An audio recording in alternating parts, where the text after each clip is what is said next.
welcome to Amusement Mile Radio. The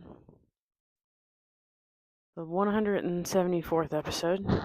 We're back from hiatus thanks to the new city funding.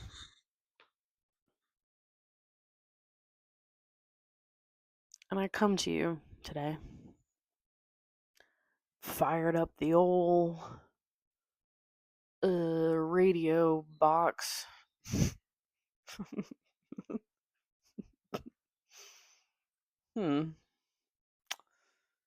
Just couldn't even begin to explain to you what I was trying to say just then.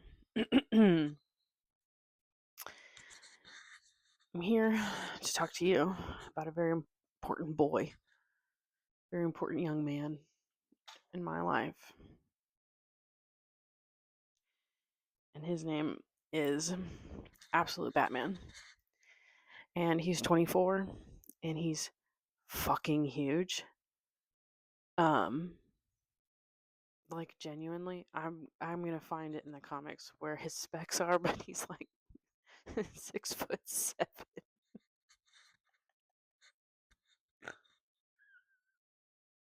Just like unrealistically large. Wow. Big. So big. Sometimes when you're designing a character, it's not about very many things. It's about one thing. And the one thing is, are they big? And if the answer is no, why? Why aren't they big? A question Scott Snyder asked and then answered. He's so fucking huge. And I heard a noise, sorry.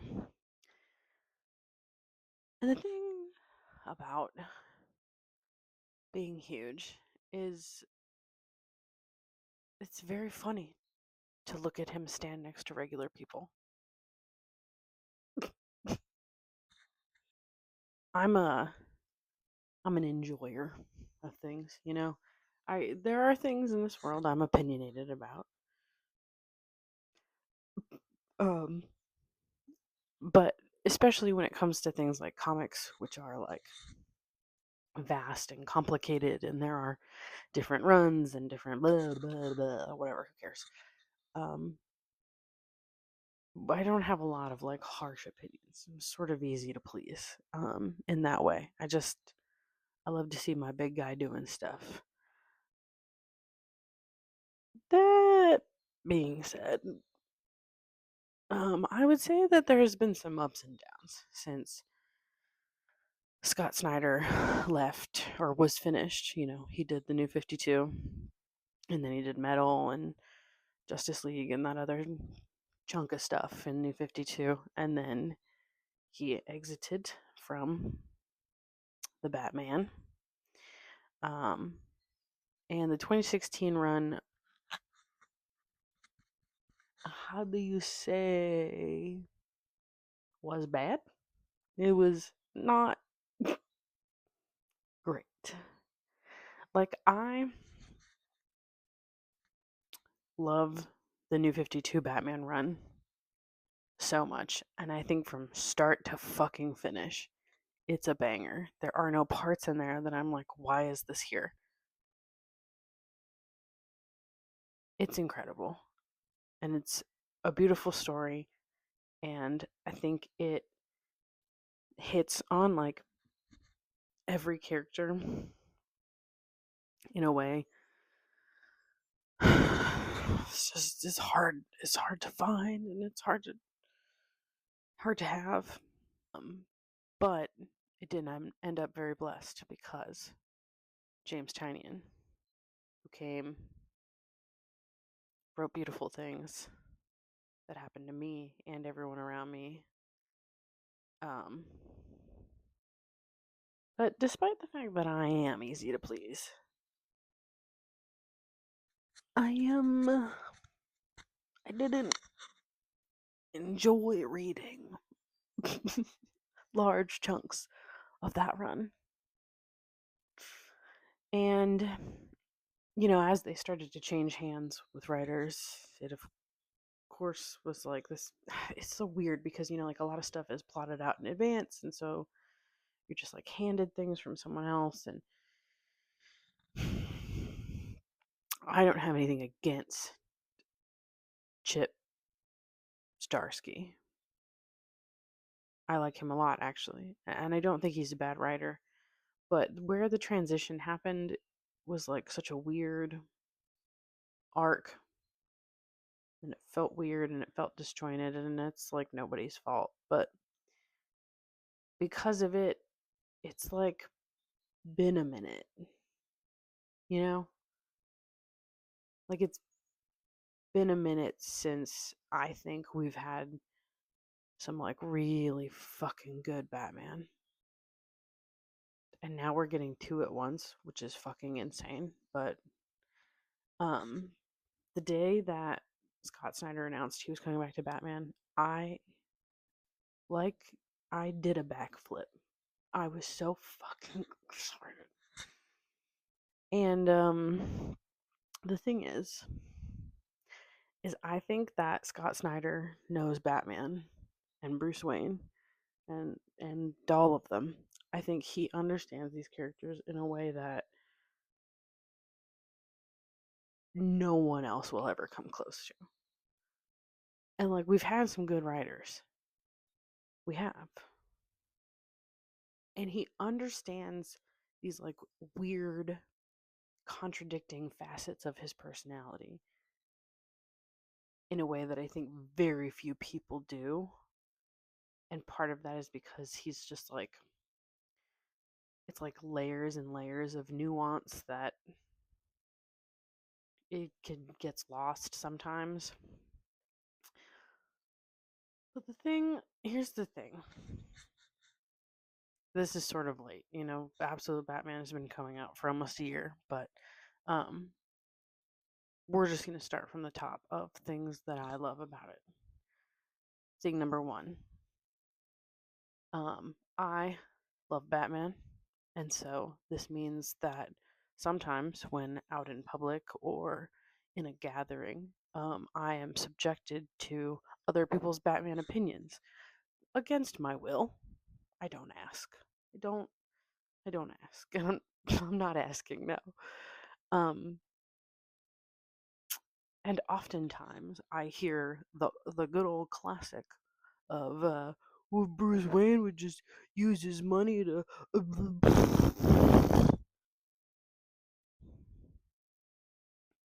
and for one single second we're going to ignore the fact that Bruce has spent a lot of his money on charitable works and things to help kids in the city of Gotham.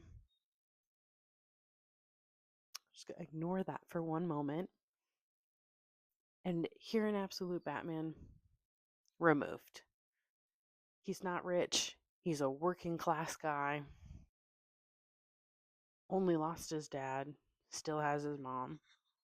24 years old, which I believe I already said. But he's not rich. He's not rich. And to remove that part, it's interesting because we've taken away the money. And I love the fact that he did that because we love to joke that Bruce's superpower is his money, but it's not just that. It's like his ability to do things with resources that other people either wouldn't do, can't do, wouldn't think of, I'd say most of the time, because he's an insane man who thinks of insane things. But he is not rich in Absolute Batman, but he is still resourceful. And this is sort of thing number 1 in the column of Scott Snyder understands that, like, yes, Bruce Wayne is rich, but he's not just rich, he's resourceful. And when you're resourceful, you don't need money. He doesn't need the money. He is using the money. He's committing tax fraud to fund this thing that he's doing, but he doesn't need it. And James Tynion also understood this because in Joker War he said, "And what if Joker stole all of Bruce's money?" And you know what? He's still fucking Batman. Imagine that. Okay, anyways, we're moving on. Something else I love. Like I just said, he lost his dad but not his mom. So oftentimes Bruce is boiled down to his trauma. And while I think he obviously needs about 1,000 hours of therapy, the grief and the trauma is a catalyst for something else. It is not his whole personality. And so, again, very similar. We've taken something and it's like he has still experienced loss, and he has experienced a loss that shaped him because it was a crime committed. His dad was still shot by somebody. He was trapped in the bat house. Like, there are so many similarities while it's still being very different. And the thing that I love, again, about this is we're taking him and we're putting him in different situations and we're getting the same outcome. And it's like, that's how you communicate the cores of a character. If it's like,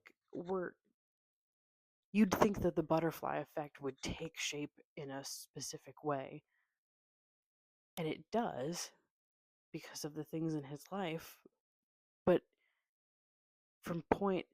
we're getting to point B from point A, even with the different stops in the middle.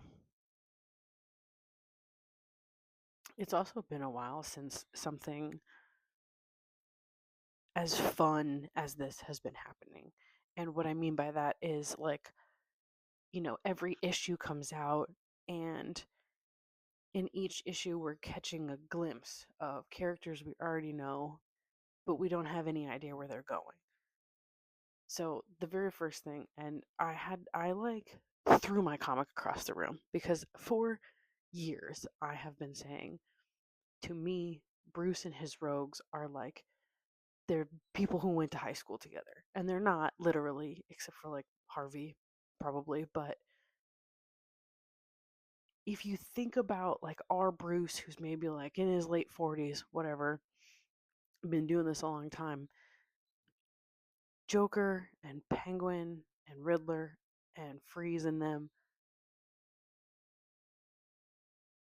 are the people in the city who have known Bruce the longest. They have known each other and they've been through a lot together. And so it's like by this time in their careers, it's like a high school reunion when they run into each other. How are the kids? Dead again. They should do a remake of the movie Birds, but it's called Robins, and all of them come back from the dead to try and kill Bruce. I'd watch that. Anyways, the immediate confirmation that they have been friends since they were kids, they got that little group picture together, ruined my entire life. I was like, I can't believe that Scott Snyder is in my walls and listening to me and my thoughts. But with like every issue, we were sort of meeting somebody here and meeting somebody there, and every reveal of, like,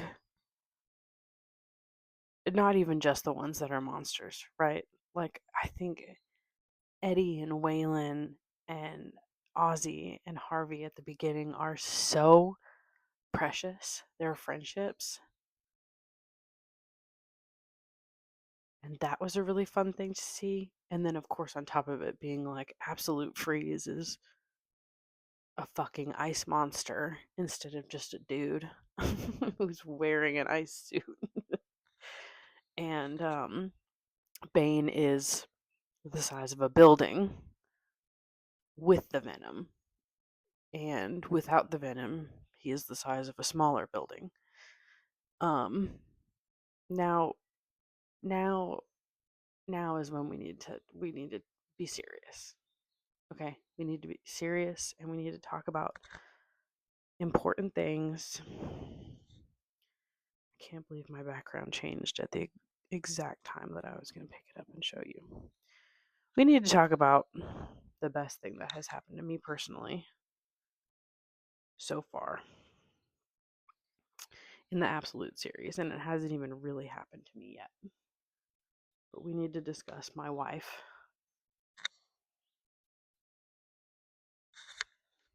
Apparently, I can't do this. My beautiful wife. Absolute joker. A tail? Tail? Oh my god. Oh my god. Ugh. So cute. So pretty. It's the Queen of Gotham, everyone. Ugh. I have things to say. Okay. Mixed reactions when the designs dropped, right?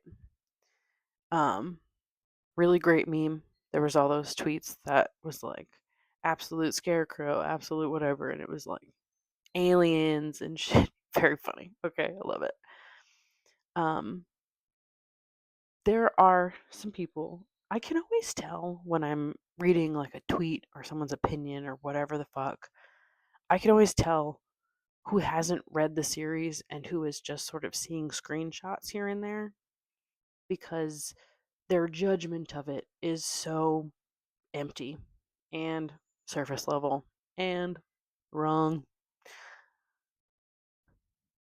So we see Joker in the very first book, but it's just like a regular dude, you know, just a white guy, black hair.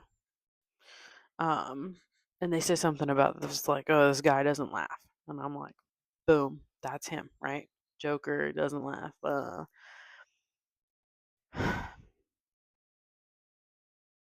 It's just that that's not relevant. It's not relevant. In some of the design that I think Nick posted, Nick Dragotta, who's the artist for Absolute Batman, and a god, by the way. Holy shit. Nick. Nick, your art. Come on. Beautiful. Um, in his human form, the note next to it was like, looks like Bruce, basically, but psycho. And I think he meant like the look in his eyes. here's here's we need to talk about why it actually does make sense. Because Joker and Bruce have always been two sides of the same coin. The argument or the comparison or the analysis of it is one cannot exist without the other and doesn't and doesn't. You know, it's not just that killing Joker would make him just as bad or would mean that he's crossing a line he feels like he can't come back from or whatever. It's that it would make Joker right, and Joker can't be right. But it's also vice versa. Joker doesn't ever actually kill him because he doesn't want him dead. At several different points, Joker's motives are like sort of all over the place, but a lot of the time it's like he exists to make Bruce the best version of himself. And he pushes and pushes and pushes because he's trying to show Bruce that he can be better. He can be even more. Like, that's the Batman. There is no pushing him too far. Okay, okay, okay, stay with me. Stay with me. Nick Dragotta designs Absolute Joker, and he looks just like Bruce. Blue eyes, black hair, classic Bruce, okay, is how he looks. Because obviously our Bruce is jacked the fuck up. But he's just like, everything's about. In this world, Joker is a mirror image of Bruce. He has an ungodly amount of money and he just throws it at every problem. They pay everybody off. He takes what he wants. He's experimenting on stuff. He's being a fucking nut job. And all of it is under the guise of like, this is how you make the world a better place. And the like, I don't like jokes. I don't laugh. It is the flip side of who we know him as. It's like everything is a joke to him over on this side.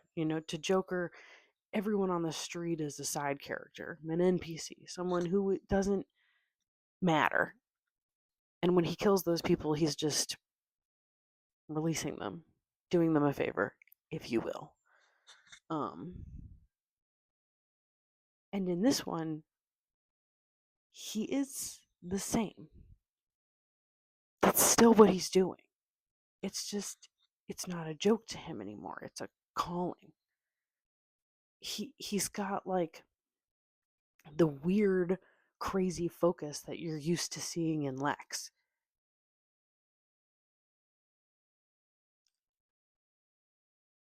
I feel perhaps like it is the night, and I don't know if I'm making any sense, but this flip from, this sort of reimagining of the character, to me, it makes perfect sense because when you boil it down, Joker is still who Joker has always been. He's pushing Bruce farther than he's ever been pushed, and he's forcing him to rethink his decisions and his choices and how he thinks. And he's forcing him to make a decision or make several decisions that he otherwise wouldn't have had to make. To think and look at all of that, I'm like, man, yeah. Like they did their research, they know what's up, and they're like down to clown. And then I look at this, and it's like, and also, we're horny about it. Look at this. What? That was a picture of a bug I drew. What the fuck are we doing over here? I see you, Nick Dragotta. I see you. And this is a safe space. God, the red of, I'll put it on the screen, but the red of the smile goes so far up.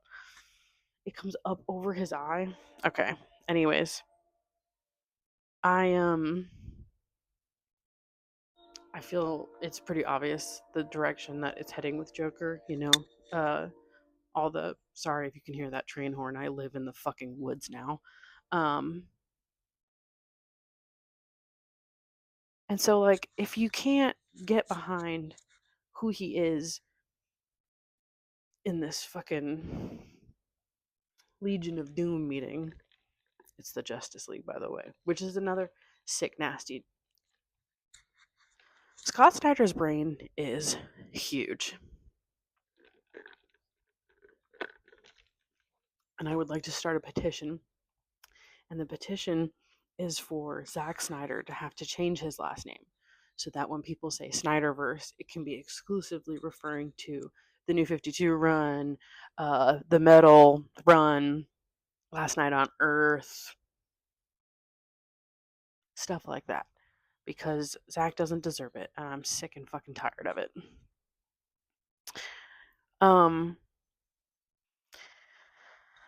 That's that, man. I think Absolute Batman has been an incredible run so far. I'm so excited and I'm so in love with this world. I love this Alfred.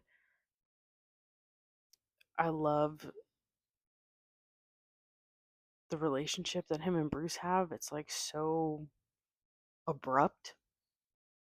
Like and I know like Alfred watched him for a while, but once they started interacting, it's like they just clicked in such a way. That's another thing that, like, for Alfred to still be the person that can like say what Bruce needs to hear regardless if he wants to hear it. he's like a stranger essentially in this one. Whatever, man. Whatever. Scott. I don't know what they fed Scott Snyder growing up, but he got that big, big brain. Anyways, I think that's enough rambling for me today. I meant to say this at the beginning, but I forgot. So I will say it now. Some of you might know I moved recently and now I'm a little bored. I'm a little bored. Like I said, I live in the woods and I open my phone every day and I'm subjected to everyone's wrong opinions, and I've decided that I would like to participate. And I would like to force my opinions upon others as well. Um, the upside is I'm right about so much. So, like, at least it's a good opinion I'm forcing upon you. Yeah, I I'm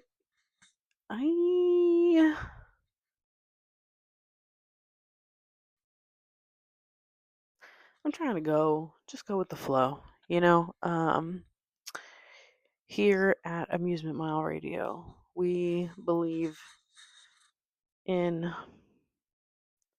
I wanted to start out with Absolute Batman because I've been thinking about him a lot lately, and I also think that there's a lot of people who haven't given this comic a chance based on like out of context knowledge about it. And if that's you, I implore you to read it because it's fucking incredible and it's gut wrenching and it's